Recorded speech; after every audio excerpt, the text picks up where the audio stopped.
पहले से ही, ये तो बहुत पहले होना चाहिए था। और मैं चंद लोगों में से हूँ जो आज पार्लियामेंट में हूँ, और पार्लियामेंट में नहीं था तब से मैं लोगों को पता है कि मैं एंटी टोबैको कैंपेन, मुझे लगता है तंबाकू सेवन सिर्फ आपके और आपके परिवार के लिए नहीं, बल्कि देश की इकोनॉमी के लिए भी और आपके आसपास जो लोग रहते हैं उनके लिए भी बहुत ही घातक है। इससे तो निजात मिलना ही चाहिए। आज ये भी कहा जा रहा है कि मैं हमेशा कहता हूँ, से नो टू ड्रग्स, से नो टू ड्रग्स, बिल्कुल। और साथ में आपने ये बार एंड टोबैको से छुटकारा पाओ। निजात पाने के लिए मैं केबा हुआ है कि मैं कोशिश करता हूँ, आज पूरा दुनिया में आज सबसे ज़्यादा मौतें जो हो रही हैं वो टोबैको की वजह से हो रही है।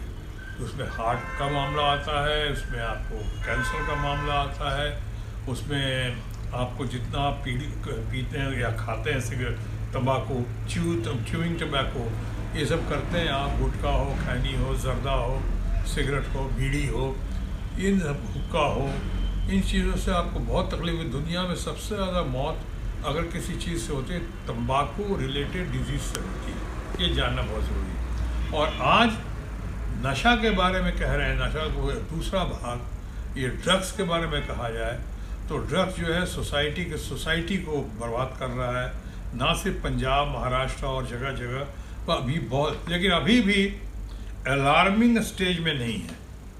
अभी भी मैं देख रहा हूँ, मैं तो इसका बहुत प्रचार प्रसार करता रहा हूँ, इसके लिए बहुत संघर्ष करता रहा हूँ शुरू से, आज भी करता हूँ एंटी टोबैको। और जब मैं हेल्थ मिनिस्टर था तो याद होगा आप में से बहुतों को कि मैंने बहुत कुछ करने की कोशिश की थी इस पर और कुछ हद तक सफलता भी प्राप्त की थी। सो ये जो है प्रधानमंत्री या पीएमओ का ये संदेश आया है या उपदेश आया है जो आज, वो सराहनीय है, प्रशंसनीय है, ठीक है, देर से आया है, लेकिन हम सबको, सरकार को और समाज को इस मामले में भी आगे बढ़ना चाहिए। साथ साथ यही कहने से काम नहीं चलेगा कि से नो टू ड्रग्स, से नो, बिल्कुल हर हालत में, हर कीमत पे आप तंबाकू मुक्त जीवन हासिल करें, बिल्कुल तंबाकू से दूर रहें, चाहे च्यूइंग टोबैको हो, चाहे स्मोकिंग का मामला हो, कोई भी टोबैको वो आपको, यहाँ तक आप सुन लीजिए, बहुत सारे लोग, जो मैं कैंसर की बात थोड़ी देर पहले कर रहा था, कि अगर कई लोगों का मानना है कि अगर आप तंबाकू सिर्फ छोड़ दें अपने जीवन से, खाना और पीना, तो 50% कैंसर का चांस ऐसे ही कम हो जाता है, ख़त्म हो जाता है, 50%। तो आप सोचिए कितना घातक है ये समाज के लिए और आपके लिए और आपके परिवार के लिए। तो ये दूर रहना चाहिए, सही बात है। नशा मुक्त भारत करने की कोशिश कर रहे हैं, उस नशा में ये भी आ जाएगा, टोबैको का नशा भी आ जाएगा, अच्छी बात है, सराहनीय, प्रशंसनीय है, हम सबको साथ देना चाहिए। लेकिन सिर्फ इसका डायलॉग बोलकर जेन जी के सैलाब से या उनके प्रदर्शन से, उनके आंदोलन से जो आज फंसा हुआ है हमारा भारतीय जनता पार्टी की सरकार या हमारे पार्लियामेंट में, जो इतना उलझाव आ गया है, उस उलझन से निपटने के लिए सिर्फ ये डायलॉग ना हो, मुद्दों को भटकाने के लिए ये ना हो, ये मेरी प्रार्थना है। सर, ममता बनर्जी 1500 रुपये करके जो है भत्ता दे रही थी महिलाओं को। अभी अन्नपूर्णा भंडार कई महिलाओं को 3000 भाजपा ने दावा किया था, सरकार आ गई है, कईयों को मिल रहा है, कईयों को नहीं मिल रहा है, कई नाराजगी भी दिखा रहे हैं, इसको किस तरह से देखते हैं? ये तो होना ही था। आप जब उसके अर्थमेटिक को, हिसाब किताब को नहीं समझते हैं, पहले आप कुछ भी अनाउंस करते हैं, बहुत विस्तार में नहीं जाऊंगा इसलिए कि आप तमाम लोगों को पता है, चाहे महाराष्ट्र का मामला हो, चाहे आपके दिल्ली का मामला हो, चाहे आपका बंगाल की बात हो रही है, इससे अल्टीमेटली एक बिट्रेयल की फीलिंग आती है। आप कहते कुछ और हैं, करते कुछ और हैं, होता कुछ और है। यहाँ जहाँ तक ममता बनर्जी और टीएमसी का सवाल था, इतना तो हमेशा उन्होंने साबित करके दिखाया, जो कहती थी वही करती थी, और जो करती थी वही साफ दिखाई पड़ता था। सर, अभी जैसे कॉमनवेल्थ गेम चल रहे हैं, अभी चौथे स्थान पे आए हैं पूरे मेडल्स के मामले में, और मैं समझता हूँ ये बहुत शुभ संकेत है। हमारे तमाम बच्चे, और ख़ास कर वहाँ जेन जी जो नया एक्सप्रेशन आया है नेपाल के बाद, वो हमारा जेन जी हिंदुस्तान का कमाल का है, बहुत सुंदर है, बहुत खूबसूरत है, बहुत समझदार है, बहुत गुणी है, और आज उसने कॉमनवेल्थ गेम्स में भी अपना नमूना पेश किया, बहुत अच्छा नमूना पेश किया है कि आज चौथे स्थान पे तमाम मेडल्स के मामले में, और गोल्ड मेडल्स में इतना लिया जो शायद पहले कभी नहीं लिया होगा।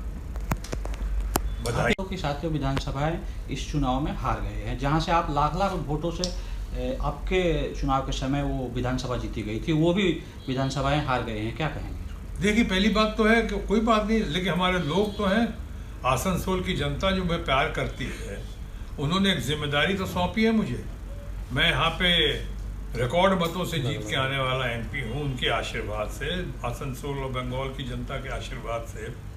और इसमें तमाम लोग हैं, हमारे बिहार के लोग हैं, झारखंड के हैं, उड़ीसा के हैं, मध्य प्रदेश के हैं, महाराष्ट्र के हैं, पंजाब के हैं, पूरे हिंदुस्तान के लोग। ये आसनसोल तो मिनी हिंदुस्तान है, सिटी ऑफ ब्रदरहुड है। यहाँ पे भाईचारा है, सर्वधर्म समभाव है। सर्वधर्म समभाव से लैश हमारे तमाम लोगों ने हमें मदद की, हमारा समर्थन दिया, तो जाहिर है उनकी हमसे कुछ अपेक्षाएं भी हैं। अभी तक हमारी पूरी कोशिश है कि मैं उनकी अपेक्षाओं पे खरा उतरूं, और अभी तक कुछ हद तक कामयाबी हुआ हूँ। मैं जब तक हूँ उनका MP, मैं अपनी ड्यूटी, मैं अपनी जिम्मेदारी निभाता रहूँगा। आप कहें नहीं, हमारे जो MLA जो गए नहीं जाते तो बहुत अच्छा होता, उसमें बहुत सारे लोग बहुत काबिल भी थे। अब क्या वजह है उसमें, SIR का वजह है, हारे या हराए गए, अब उस पर अब इस वक्त नहीं कहूँगा। मैं इतना ही कहूँगा कि मैं यहाँ की जनता जनार्दन का, आसनसोल का बहुत ऋणी हूँ। इन लोगों ने मेरे खिलाफ ऐसी कोई बात नहीं की आज तक, क्योंकि मैंने उनके खिलाफ नहीं, हमेशा उनके पक्ष में ही बात की है, और हमेशा उनके पक्ष में ही समर्थन देने की भरपूर और योगदान देने की भरपूर कोशिश की है। आज भी वही कहूँगा, मैं तो चलूँगा अपनी राह पे, मेरी जिम्मेदारी है। मैं जो नए MLA आए हैं, जो लाए गए हैं, हम उनका स्वागत करते हैं। हम उनसे भी कहेंगे कि आओ हम लोग कंसेंसस की राजनीति करें, कंसेंसस की, कॉन्फ्रंटेशन की नहीं।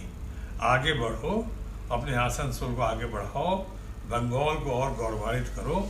उसमें जितना मेरा योगदान होगा वो मैं करता रहूँगा। आपको अपना जो पॉलिटिक्स करना है आप करें, हमें उस पर कोई एतराज़ नहीं है। वो आपकी राह है, आपकी भाषा, मैं उस पर कुछ नहीं बोलूँगा।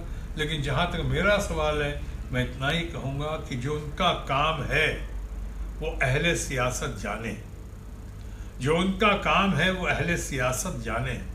मेरा पैगाम मोहब्बत है, जहाँ तक पहुँचे। सर इसी आता रहता हूँ मैं, तो अभी भी हर बार आता रहा। मैंने कहा मुझे यहाँ की जनता से, यहाँ के लोगों से, या किसी पार्टी से, लोकल स्तर पे भी किसी पार्टी से मुझे कोई शिकायत नहीं है। उनके लोग भी जो हैं, उनके पार्टी मेंबर्स भी हैं, मुझे बहुत प्यार करते हैं, बहुत आदर देते हैं, गुरु बोलते हैं, भाई बोलते हैं, दादा बोलते हैं। हमें अच्छा लगता है उनका। आप और मुझे, इसलिए मैं महीने में 2, 3, 4 बार तो आता ही हूँ यहाँ पे। अभी शायद 10-15 दिन की देर हुई होगी। मैं जब गया था महीने में तो आता, फिर आ गया, फिर आऊँगा। ये सिलसिला चलता रहेगा। सर आसनसोल आगे बढ़ो, हम तुम्हारे साथ हैं। तुम कहते हो कि दादा आगे बढ़ो, हम तुम्हारे साथ हैं। मैं कहता हूँ आप आगे बढ़ो, हम आपके साथ हैं। समाज को आगे बहुत दुरुस्त करें, चुस्त करें, सर्वधर्म समभाव के साथ पूरे समाज को, पूरे आसनसोल को, पूरे बंगाल हो, चाहे पार्टी कोई भी हो। देखिए, हमारी अलग पार्टी हो सकती है, जैसा आपने पूछा था। जो यहाँ लोग अब जीत कर आए हैं, सामने आए हैं, वो लोग अच्छे लोग ही हैं। मुझे तो कोई इससे केसेस कोई ये नहीं है। मैं तो सबको प्यार से ही ट्रीट करता हूँ और प्यार से ही मानता हूँ। अगर उन लोगों को कोई शिकायत है मुझसे, तो मुझसे डायरेक्ट कह दें, लेकिन आपस की बात है। लेकिन हम जिस पार्टी के भी हों, हमारे ये मानना है कि अलग अलग पार्टी के भी हों, लेकिन हमारी विचारधारा क्या है? विचारधारा है डेवलपमेंट। यहाँ का डेवलपमेंट हो, विकास हो, जितना हो सके हम लोग जितना कंट्रीब्यूट कर सके कम ही होगा। और आज विकास हुआ है बहुत आसनसोल में, सड़कों के मामले में, स्वास्थ्य के मामले में, आप देखते हैं। बाकी यहाँ के अन्य बहुत सारे समस्याएं हैं, प्रॉब्लम्स हैं। जहाँ जहाँ होता है हम लड़ने भिड़ने की कोशिश करते हैं। उसी तरह ये लोग भी करेंगे, वो मिलजुल कर करेंगे आपस में। क्यों? मैं उनका MP हूँ, वो हमारे MLAs हैं। वेलकम। हम दोनों गले लगकर एक दूसरे के साथ मिलकर काम करें। एक आखिरी सवाल सर से भी, बहुत सारे तृणमूल के नेता जो चुनाव के बाद दीदी को छोड़ के चले गए, जैसे नरेंद्र चक्रवर्ती, विधान उपाध्याय, अभिजीत घटक, इन लोगों पे दीदी ने भरपूर भरोसा दिखाया था, इनको जगह भी दी थी और चुनाव के बाद ये छोड़ के चले गए, क्या कहेंगे इन लोगों को? देखिए, जो गए हैं उनके अच्छे लोग ही हैं, ऐसा नहीं है। अब कुछ या मजबूरी मैंने कहा, या कुछ डर, या कुछ ईडी सीबीआई का भय, या इस तरह का अचानक ऐसा रिजल्ट एक्सपेक्ट नहीं किया था कि अचानक ऐसा हुआ, उनके पॉइंट ऑफ व्यू से बोल रहा हूँ। मैं तो सारा जानते हैं, मेरी बहुत ज़्यादा लोगों से अभी मुलाकात भी नहीं हुई है। तो जो लोग छोड़ के गए हैं उनको भी हम कहेंगे गॉड ब्लेस, और जो डर के मजबूरी में गए हैं उनसे मैं कहूँगा कि आप अपने बच्चों को, अपने लोगों को ये बताना कि इस तरह से जाना कहाँ तक ठीक है। क्या कल वो आपके बच्चे ऐसा करेंगे, अच्छा लगेगा आपको? कल वो माँ बाप को छोड़ कर कहीं और चले जाएं, अच्छा लगेगा? जिस पार्टी से आए ये सोचना चाहिए। बाकी तो मैं कौन होता हूँ उनको उपदेश देने वाला? वो हमारे कलीग्स हैं, हमारे सहपाठी हैं, हमारे अपने लोग हैं और अच्छे लोग हैं। हमें भी बहुत लोगों ने कोशिश की तोड़ने की या दूसरी तरफ ले जाने की, बहुत कोशिश की, लेकिन मैं तो एक खुली किताब की तरह हूँ। मुझे तो ऐसा कोई डर, कोई प्रलोभन, वो मुझ पर रंग बहेगा नहीं। आपको मेरा स्वभाव, मेरा कैरेक्टर पता है बहुत लोगों, लेकिन मैं उनको दोष नहीं देता हूँ। शायद उनमें से बहुतों ने मेरा भला सोच के ही ऐसा कहा होगा मुझको आने के लिए अपने साथ, यहाँ छोड़ के जाने के लिए। ठीक है, उस समय जोश था, एक अजीब सा उत्साह था उनके अंदर में, एक अजीब सा खौफ था, और चाहते थे शायद हम निकल जाएं, हम पे कोई तकलीफ ना आए, इसलिए ऐसा कहा होगा। लेकिन हमने कहा कोई बात नहीं, मैं जहाँ था वहीं ठीक हूँ, और मैं हमेशा मानता हूँ और कहता हूँ, once a friend always a friend. मैं उनके साथ था, टीएमसी ममता बनर्जी के साथ था,